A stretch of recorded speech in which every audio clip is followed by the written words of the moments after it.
Welcome back to another amazing episode of the FitBiz Journey podcast. Guys, in this episode, I have Dr. Bill Campbell, who's a professor at USF and have published 4 books and 150 published studies as well. He's also one of the most amazing contributors to bodybuilding.com and many more. And if you haven't checked him out on Instagram, you should definitely check out on Instagram because he focuses all his energy into one social media platform, and that is Instagram. And he has tons of followers, and every single post that he posts, without the booty pictures and all those crazy, pictures that get so much engagement on Instagram nowadays, he literally posts scientific posts only with sometimes just text, nothing else. And I have never seen anybody have so much and such a high engagement in the industry with just text. No booty pics, no boob pics, no nothing, just literally the scientific study and stuff with text. And he has crazy amount of engagement, like thousands of likes and hundreds of comments. It's just crazy. So check him out. We're gonna link in all the info below. But this episode is going to be amazing because we're going to talk about some amazing things that every single coach and gym owner needs to know, especially now. And if you're in Florida, good news, because some law changed about being a nutritionist and how to use and prescribe nutrition guidance and meals to your clients. So let's tune in. Thank you so much for being the podcast. It means a lot to us that you actually took the time and being able to come and answer some of the amazing questions that some of our guests and myself have for you. Thank you for the invitation. I'm very excited to be talking to a business owner, somebody that's just has the respect that you have in the business industry of fitness. So that's exciting to me. And I know our original plan was to have this in my research lab. So that would have been nice, but maybe we do this again and we get to sit down in my lab and have another talk. Yes, definitely. I was so bummed when, of course, this came in and we got on a lockdown because I was super excited. I was literally ordering props to come into your lab and bring it with me so we can record it and make it look so awesome. And then we have this plan, so we definitely have to do that again, by the way, because I really want to go there and do it. Yes. Yeah, let's do that. The reason why I really wanted to have Dr. Bill Campbell on our podcast is because he's so open-minded, which is so rare from a professor. No offense or anything like that, but from the experience from the podcast interviews and meetings. But Dr. Bill Campbell is so open-minded, and he's an entrepreneur at heart while he is a professor. So he's treating his students, his lab, and everything like a business. And he also loves to read business books in his free time, which is not much free time, but he squeezes it in. So this is why I wanted to have Dr. Bill Campbell, because he's an entrepreneur at heart, but professor as a profession, and the two mixes really well together, and you guys are gonna hear it throughout this episode.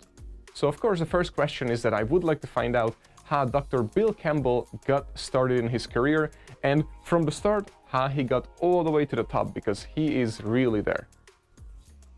So my background was not in exercise or fitness. My first career was actually in marketing. So I have a business degree in marketing.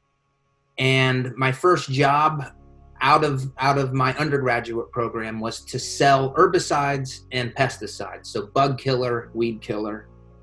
And I liked it. I got to work out of my home, so I didn't have to go to an office.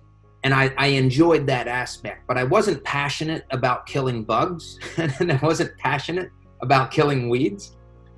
And at that time, I was also doing some bodybuilding. I just love sports nutrition. So I remember reading a quote somewhere that said, if you love what you do, you'll never work a day in your life. And that kind of stuck in my head. I'm like, well, I don't want to work. I'm naturally fairly lazy.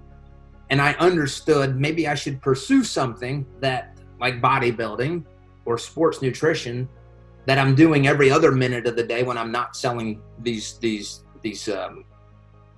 bug and weed killers. So I made the decision. I was probably in my mid-20s to do a career change, to go back to college, because I had 0 science courses. Everything I had was business, and I was not even a good student in my first degree.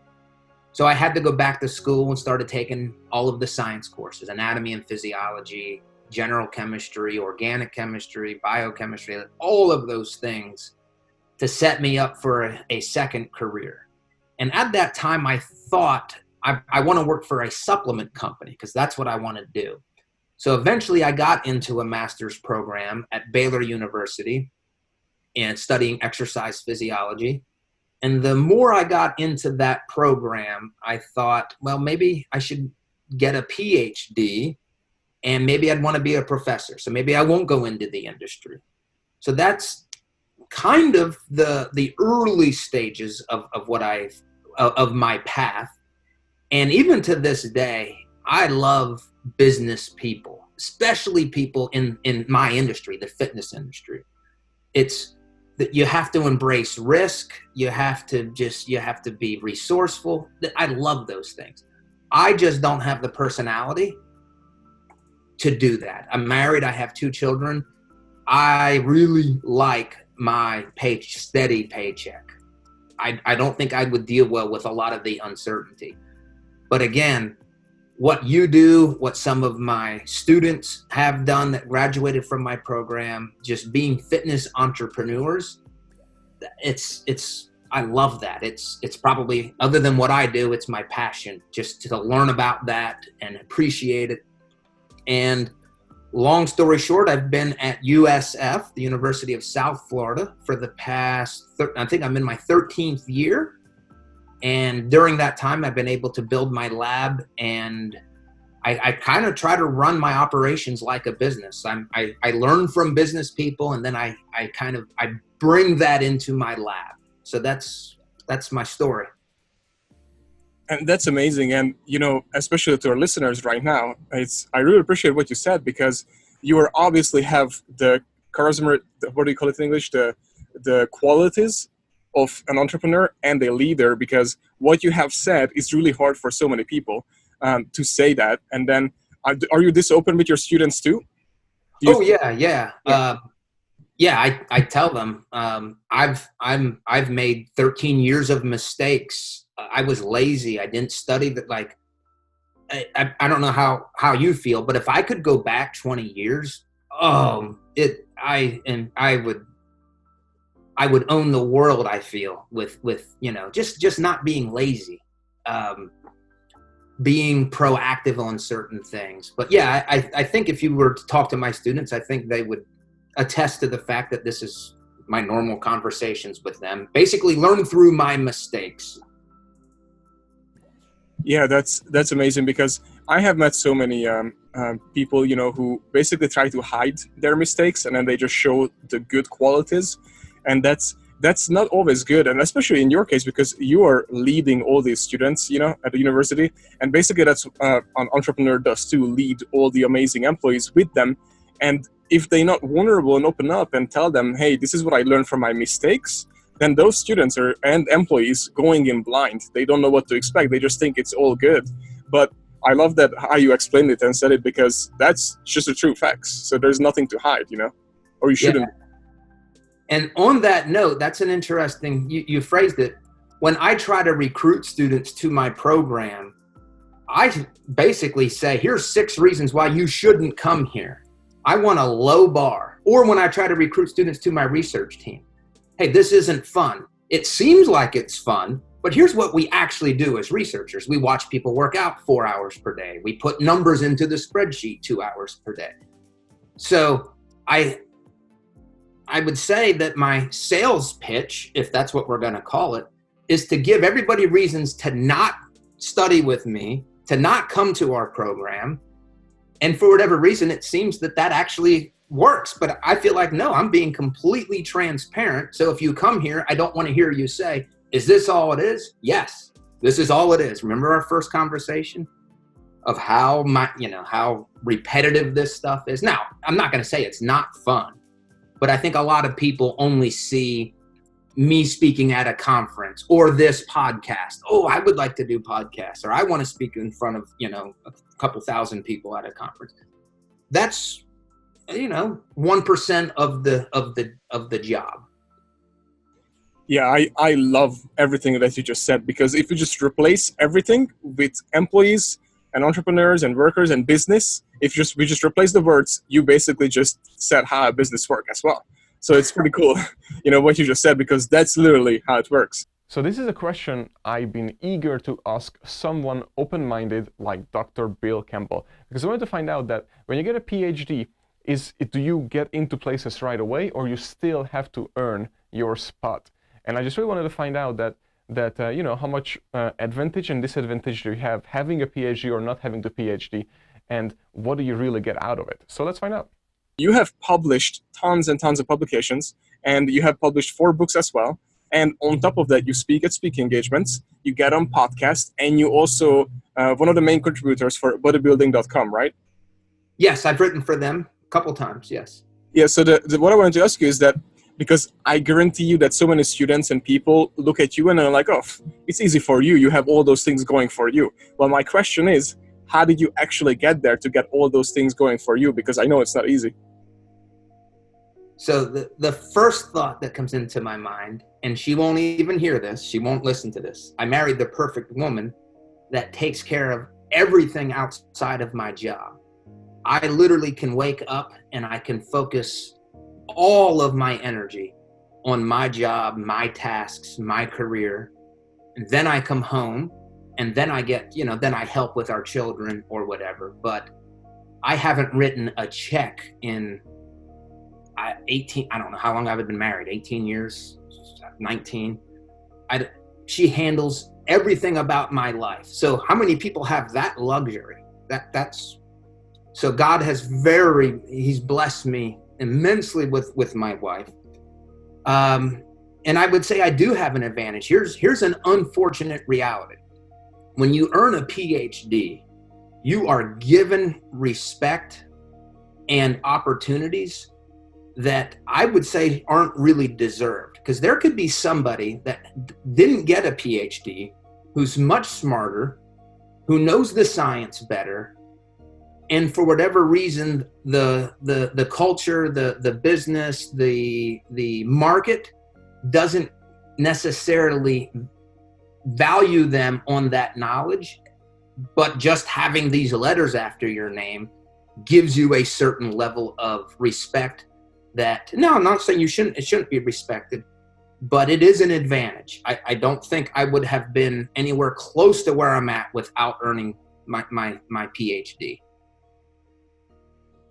Wow, that was very good, in a good way, surprising answer, just because, you know, most people, no offense to everybody, because I understand how hard it is to get a PhD, especially it depends, you know, what you're going after. But lots of people are super proud, and they should be, to having a PhD. But from you to saying that, the way to explain it, that it's not necessarily guarantee you that you know what you need to know in that scenario. Yeah, exactly. It's pretty amazing to hear from you. So I hope everybody's listening now and taking notes on that, because just those letters don't mean everything. You are better than the person who doesn't have it, but it also gives you the respect that you actually do need to get started. But that comes after, you know, hard work and dedication.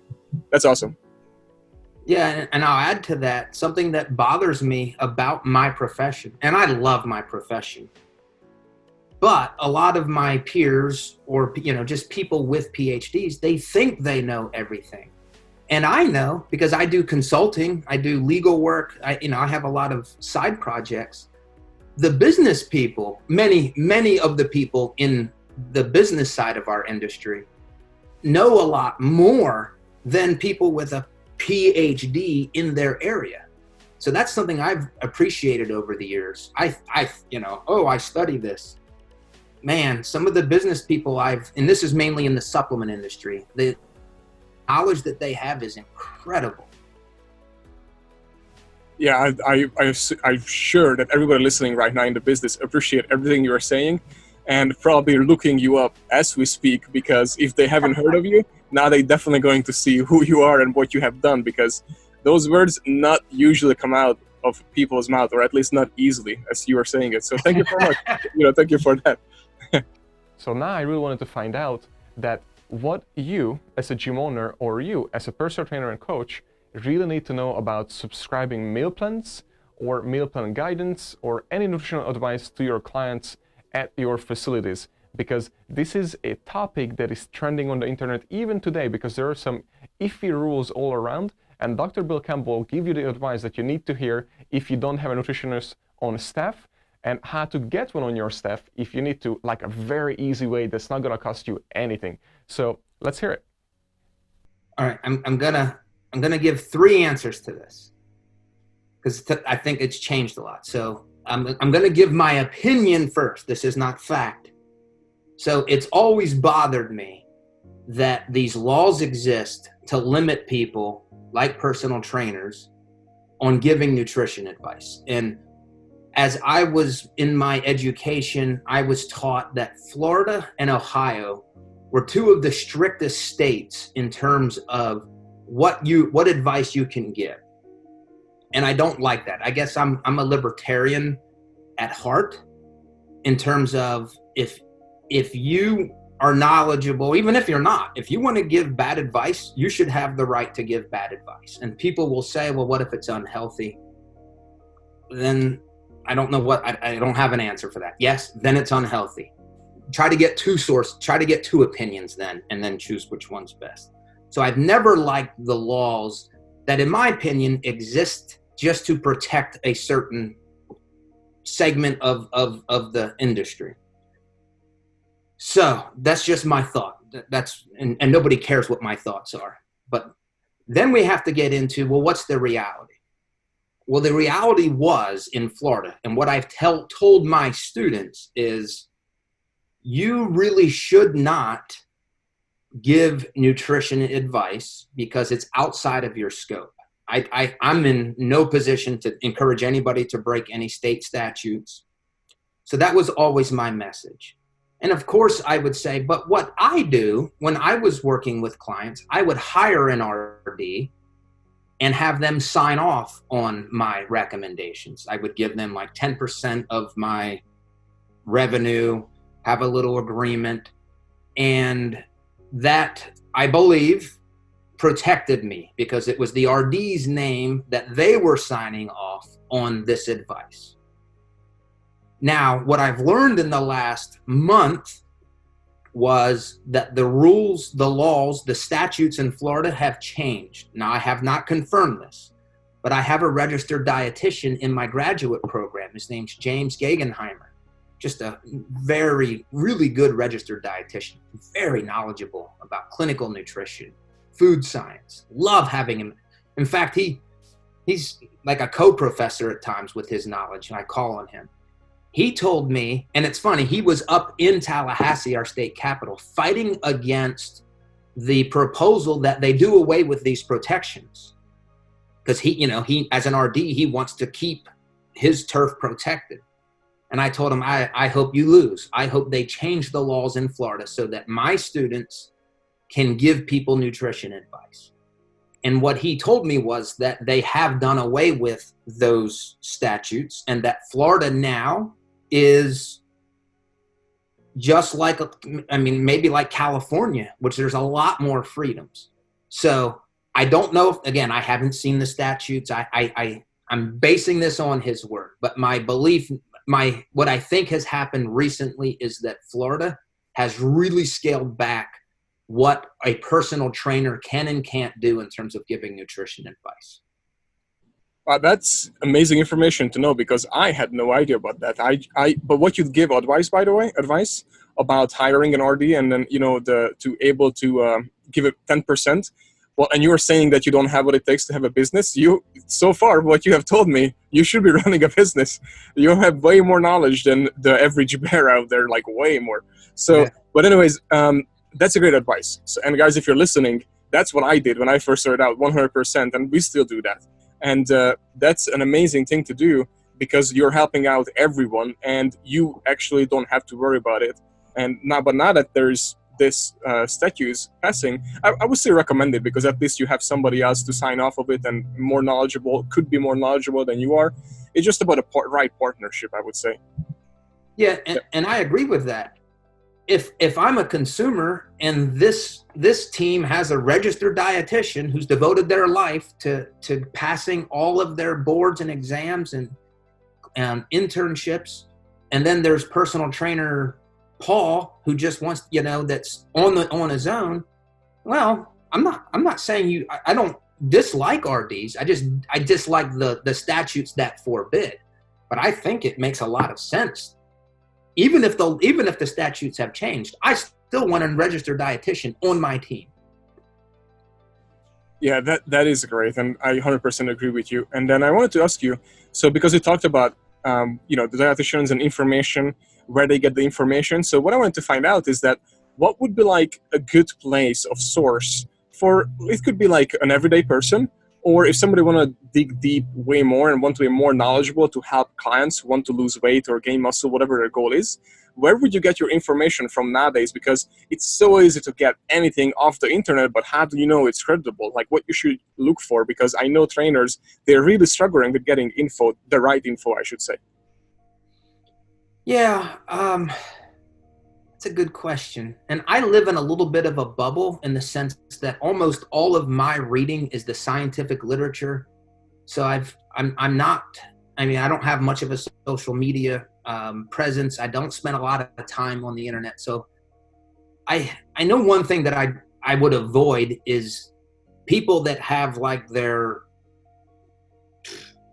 bias within their name. Like, I'll just say like Carnivore Diet Carl. Well, Carnivore Diet Carl, even if the carnivore diet is great, but he's probably a little biased in his approach to things. So I would say, I for a lack of saying this is where you should go, I would say avoid people that are heavily influenced with one particular perspective on their viewpoint, on their purview. The other thing I would say is academic organizations, they tend to not have commercial interests.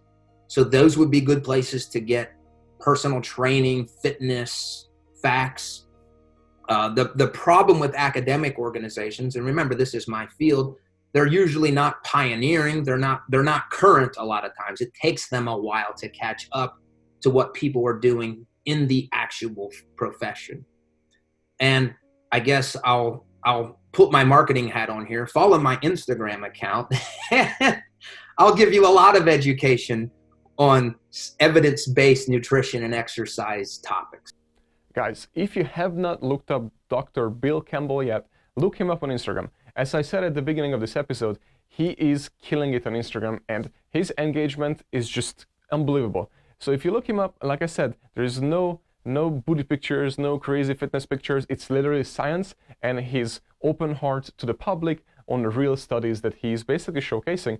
And his text post getting such a high engagement that it's just blown my mind when I seen it. So make sure to check it out. We're gonna link in his Instagram here or even put it in while I'm talking on the left or right, we'll decide. But the point is that his Instagram is amazing, and if you're in the industry, you need to give him a follow right now because you are going to learn, and not only that, but I guarantee you that his true and false section that he has on his Instagram, which is very popular, it's going to blow your mind and you're going to be able to use that to your clients. So often when people ask me something, sometimes I just literally pull up his Instagram and scroll down until I see that post about true and false because he literally breaks down every myth out there. So you should definitely check it out. Yeah, speaking of your Instagram account, I just pulled it up while you were speaking because what you have said, literally you are not, big on social media or internet or anything like that. But I just want to point it out to the people who are listening that it comes from a guy, you, who is very well established, and then you still manage to have over almost 50,000 followers, on Instagram with only 310 posts. And the reason why I'm pointing this out, because your posts are also mainly text and scientific data, and just like Gary Vaynerchuk, like he's very, very respectable in the business side. You are so respectable in the fitness side so much that even it's lots of text, your stuff, it's so engaged. I'm looking at it right now, like literally just one of your latest posts that is just text, no picture, no woman with their butt hanging out like most social media influencers, just literally text, and it has almost 1,000 likes and almost 100 comments. And nowadays on Instagram, that is really hard to come by. So that means that what you're giving out is like real information that people actually need and want. That's amazing. So congrats on that. Oh, thank you. Yeah, Instagram was, I've really focused on that for the last year, and that's the only social media that I do. And I prioritize that. Like I said, I in my head, I said, I want to get a PhD in Instagram so I can learn this, because just as a professor, the world has changed immensely in the fitness profession. So much so that in my classes, we now have social media types of assignments, posting opportunities. I bring speakers in to talk about this. So I have a little bit of not fear, but it's something that I now embrace, and I didn't for a long time because my students need that. If you're going to be a fitness professional, I don't know how you do that without investing in a social media branding presence. Oh, that's a great point, because I have met lots of students actually that Dr. Jacob Wilson, for example, for one, and was mentioned many times just because of his social media presence. And students would pick Dr. Jacob Wilson over somebody else. But the same way they would pick you, just because you have such a big social media presence that is a legitimate presence and not just some random dude posting something in front of a garage, which, yeah. No offense to them, but so many people just do that. And then they copy your stuff, they put their stuff on it, but you're the original. So you will always be winning because you are basically the original. And I think it's a huge deal for personal trainers, for coaches, for gym owners, for doctors, everything, to have the social media presence that you have already accomplished. As I'm looking at it, it's awesome. I mean, I just wanted to bring it up, and we were gonna link it in too, so you guys who are listening and watching right now could see it too, because if you're in the business for fitness in any way, from supplements to working out, anything whatsoever, you definitely need to check out your social media, which is Bill Campbell, PhD, right? That's what it is?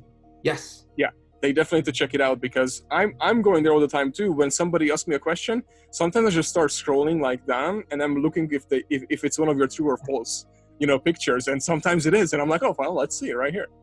Yeah, yeah, it's awesome. Yeah. So what I also wanted to ask you is that, so now you're busy, of course. I don't know are you busy right now because of USF? It's on a lockdown, or did anything change because of that? Yeah, so we had to switch to online delivery only. So that took a lot of transition and learning on my part, and many of us who mostly did face-to-face. So that was busy for the last, let's say the last month, just finishing out the semester.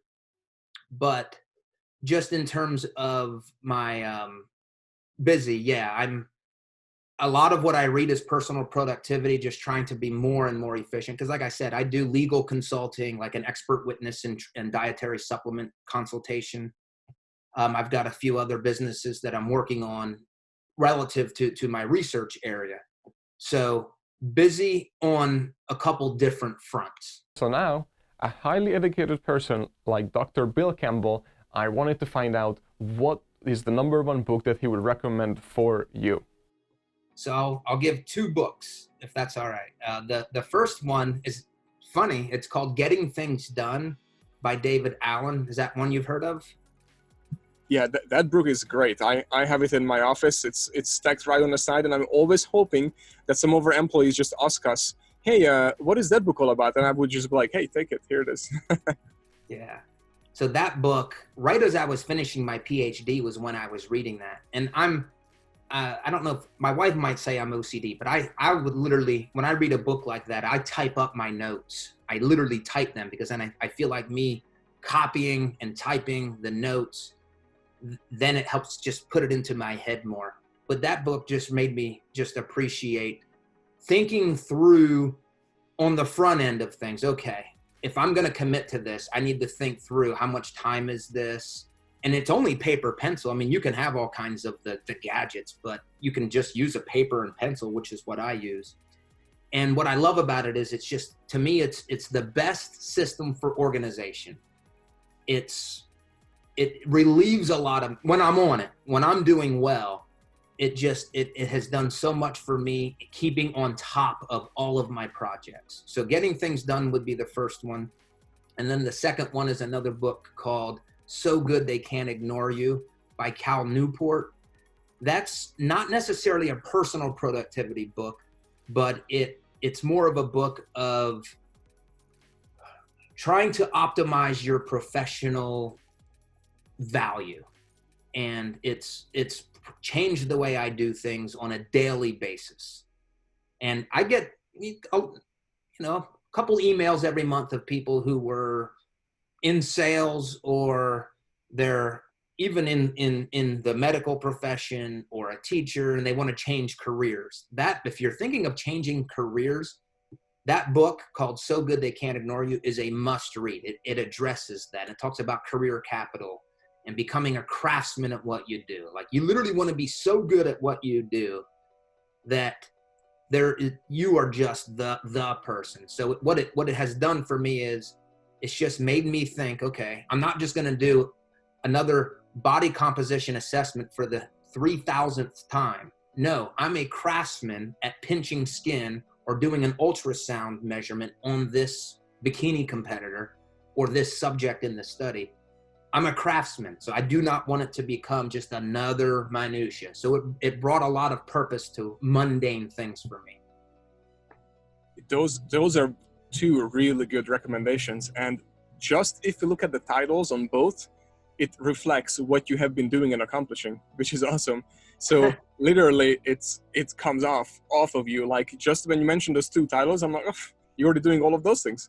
So that's so good they can't ignore you. You know, that's an amazing recommendation too, because people really need to understand that, which I really know. I mean, I know that you have already accomplished, and from experience, you know this.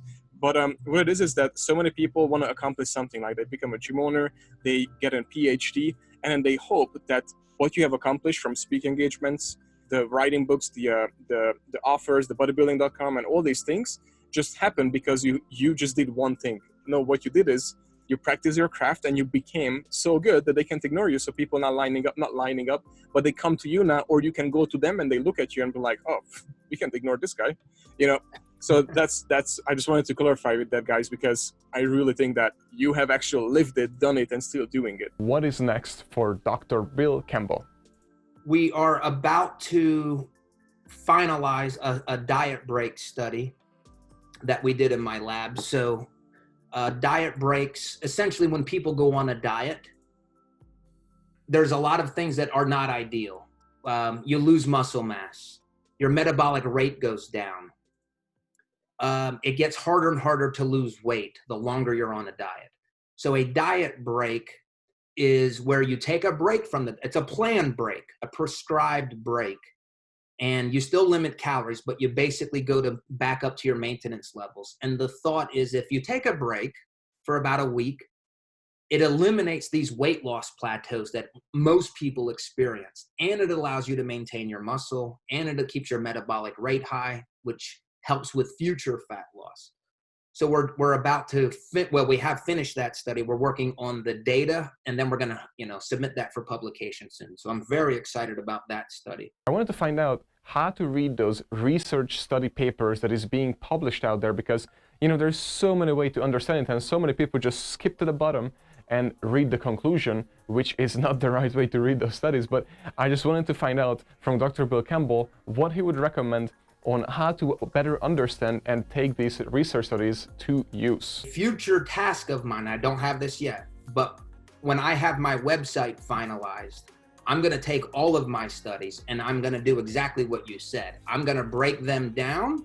It's gonna be the same information that's in the journal, which is written for scientists, and I'm gonna make it written for the fitness professional. So instead of kilograms, I'm gonna put it in pounds, even though I do have other, most of the world is on kilograms, but so there's one thing. So if you would just look out for relative to my research on my website, I will put it in layman's terms.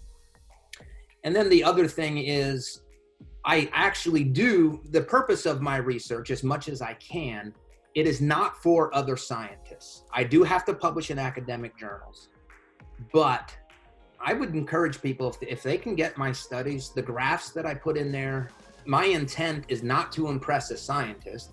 It's so that people that work for you can read it and get something out of it. Now, it's a delicate balance because you have to make the scientists happy. And I'm trying to, again, make it relatable to the fitness professional. That's good. And I'm very grateful for that. So we have to, is your website up yet, or it will be up later on? No, yeah, that's a 2021 project. And Okay, we'll link it in eventually. So I'm gonna come back to this episode if somebody listens to it in 2021 or anything like that, so they can check it out because that's something I really believe in. Sorry, go on. No, and then the other outside of my research, outside of my USF job, is I'm working with another colleague on developing a physique coaching certification, or an accredited physique coaching degree, essentially. So that's kind of where my focus is right now. So developing these modules. Okay, that's awesome. And so you're gonna have your own certificate, basically? Is that what you're saying? Yeah. So exactly. Yes, I'm a business partner with another individual, and I'll just say his name's Lane Norton. He's a titan in our field, and we're working on this now. And again, we're hard at work on it now, and we're hoping to release this within the next year. Yeah, that's awesome. That Lane Norton is also very respectable in the field. So I cannot wait to hear more about it too, because that's going to be pretty good. And for the industry and for everybody. And lastly, I also wanted to ask you, since you brought up accredited certifications, so how important do you think is to have a good certification versus just ongoing education once you have become a trainer? Well, so if you're a trainer, you're already certified, so you've already given that certain level. I would say that your certification allowed you to have a certain level of knowledge at that point. But if that's all you do, you're going to get passed. And one thing that I've appreciated, if you are good, you will attract attention, you'll attract business. If you're not doing the work by staying up to date on what's happening, like this whole thing that we talked about diet breaks, and another term is called refeeds, I think that has the potential to redefine the entire way that people diet in the future. Now, it might not. Maybe my research comes out, because I haven't looked at the data. We haven't analyzed the data yet. Maybe it says it's worse than not doing it. I don't think that's going to be the case, because no study has ever shown that. So there's my example. If you're not aware of diet breaks and diet refeeds, you're going to be potentially way behind the best practice of helping people lose weight, and more importantly, keep that off. Yeah, and that's huge. And I like that you have that mindset, because in business, it's the same thing. And then when coaches become coaches, personal trainers become personal trainers, that all this additional knowledge and science, just like, if you go back 30 years in bodybuilding, what we know today and what we knew back then, it's completely different. So it's just like the business changed. Now you're on social media. 20 years ago, there was no social media. So those are perfect examples that you have gave. So I just wanted to also ask you that real quick, that are you hoping, or you think pretty soon we're going to resume into normal reality, and then you're going to go around again and have some speaking engagements, or you mainly have them at campus? Like, because you invite in people, right, for your class, or you also travel to ones?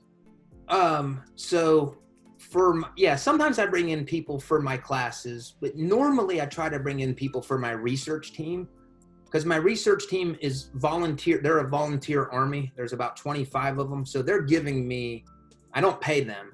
So they're doing this just out of the passion of physique science, and probably so I write them a letter of recommendation, to be honest. So I try to bring in speakers to help them, to, again, just people with experience in the field. But yeah, I hope to always do that. I'd love for you to come. If you can make it to campus, I'd love to have you speak to my research team, and to my class too, for that matter. And in terms of me speaking, yeah, I don't like traveling a lot. I was supposed to go to Chile to speak, and that's been canceled now twice. So right now I think we're looking at doing that in 2021. So yeah, I'm sure I will do more speaking once I'm allowed to, but the more I do it, it's just hard to stay productive on the road for me. And maybe I don't do it enough to get my systems in place. But now, the question that I cannot wait to ask a successful person like Dr. Bill Campbell, who is just putting out research studies and books like it's going out of style. I want to know how is his schedule looks like. Is it complicated? Is it simple? Because a professor, I figured it's going to be like all this crazy like signs and everything for his schedule, or just how to get stuff done during the day. But I just really want to know, because I want to get stuff done just like he's getting it done. So let's find out how he spends his days and how he makes sure that he gets everything done that gets on his list. Thank you so much, and thank you, for all the info too. I wanted to ask you one more thing, because we talked about productivity and your plans and traveling and productivity.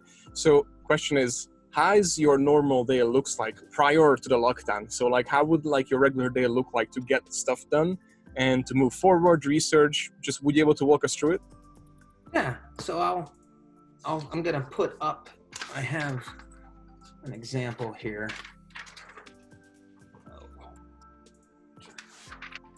Yeah, so here's a good example. So this is a calendar, and you'll see I have a couple things over here and a couple of other items. So essentially, and I learned this from Andy Frisella. He runs a podcast called MFC. Well, now it's called Real AF. Used to be called the MFCEO. So something that's really helped me was his system of literally just putting 5 things, I make an open circle, and these are 5 critical tasks that I need to get done today. And these critical tasks should propel me. They should be linked to my long-term goals. And let me just say, like, one of my goals is like to grade, like I have grading. So that's not a long-term goal, but these are 5 things that I have to get done, and it's only 5. So I start my day by doing that. And the first one on here is IG post. I've been prioritizing that. So for the last couple months, my first critical task is an Instagram post. And again, what I'm doing here with this list, I took that from him. I have a project list that I've taken from this, the Getting Things Done book from David Allen.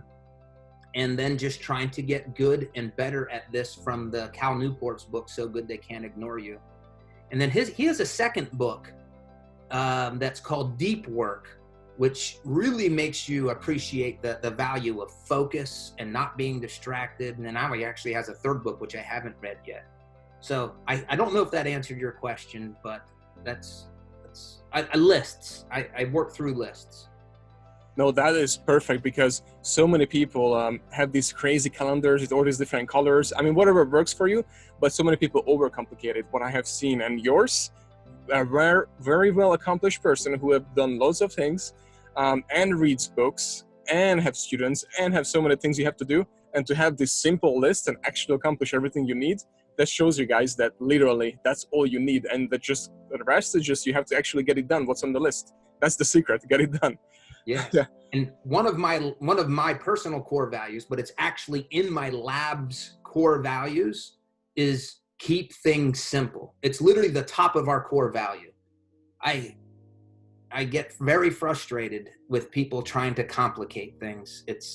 First of all, I'm not smart enough to complicate things. It needs to be simple. So that's something that it's another mental trick of mine. If you can't explain it to me where I can understand it, then I don't want any part of it. What's the simple explanation here? Oh, I love that. I'm glad that that's what you said as we're wrapping up here, because I know you're busy and have to go. And I just want to say thank you for that, because that is something that needs to be framed. Because, I hate that when I meet with some doctors and then, no offense or anything, I understand, but when they try to tell terms that I don't know because I have never read anything what they have read and I don't have that literature, in that, but I can say some other things that they wouldn't understand, but I would never do that. So the point is that what you said, and I feel like you are that guy who would explain it to anybody, whatever research, however complicated it is, you would explain it that even a 5-year-old would understand. And that's the secret also in business, in everything, to be able to explain it to even to a 5-year-old. That's awesome. And I just wanted to, thank you so much. And I wanted to ask 2 questions to wrap this up. Where can people find you right now? If they want to get in touch with you or just want to see your research studies or just follow you on social media, where can people find you right now? Yeah, so I can only be found in one place, and that's Instagram. And my username is Bill Campbell, PhD. Okay, perfect. And then just to point it out there, if anybody Googles you, you have tons and tons of information pop up from bodybuilding.com, from publications, from so many things. So guys, if you want to look up, then you're going to find everything. So, but I highly recommend Instagram because your Instagram is actually on point. And I just wanted to say, again, thank you so much for doing this. Really appreciate it. And I really think that everybody who listened through this whole episode, and especially the last few minutes, will make up for way more time than they invest just to listen to this, because you gave some valuable feedback. So thank you for that a lot. Yeah, thank you again for inviting me. And I know, like I said, we talked about you have actually hired some of my former students, and that's one of the best highlights of what I do is my students getting employed as fitness professionals. So thank you for what you're doing for our industry. No, thank you. I appreciate it. Thank you so much. And lastly, this episode would not be possible without our sponsor, FitDegree. FitDegree is the no-pain software solution for studio owners like you. If you haven't tested them out, I would highly recommend that you test them out because they really pain-free, especially the online coaching problems. Because so many gyms, just had to jump on online coaching and they had no solution, but they fixed that problem. And they also created a big community for you and your clients so you can stay in touch. On top of that, FitDegree is also really, really good about the statistics, revenue, and just all the numbers in general. That is so rare because there are so many software companies out there that just ignore that. And when I meet with a gym owner like you and like me at the beginning, and personal trainers, they don't know their numbers. And you need to know your numbers, and FitDegree will actually make it easy to know your numbers at any given time. So you always know how much money coming in, how much money going out, how much is anything cost, the sessions, and everything. It's just super easy. So guys, please just give them a like or check them out. And FitDegree will be actually there for you because they are such a great company, and they really want to stay small while they are growing big to make sure they give you that one-on-one attention just like you would do to your clients. Thank you so much for watching, guys. I really appreciate you. Our channel have been growing like crazy and the downloads have been growing like crazy. Please give us a like, give us a share, rate it, and don't forget, if you're listening, we are also on YouTube, Facebook, and Instagram. So again, thank you so much, guys. Please give it a like, rate, comment, and don't forget to send us emails or even just comment your questions or guest suggestions. And Dr. Bill Campbell was also actually suggested by one of our amazing listeners. So thank you for suggesting Dr. Bill Campbell. We really appreciate it. And keep giving us suggestions, just like Steffi Cohen. Steffi Cohen was also suggested by one of our listeners. So that was amazing. And guys, just keep suggesting them. And I really appreciate it. And thank you so much for listening. And we will see you the next time.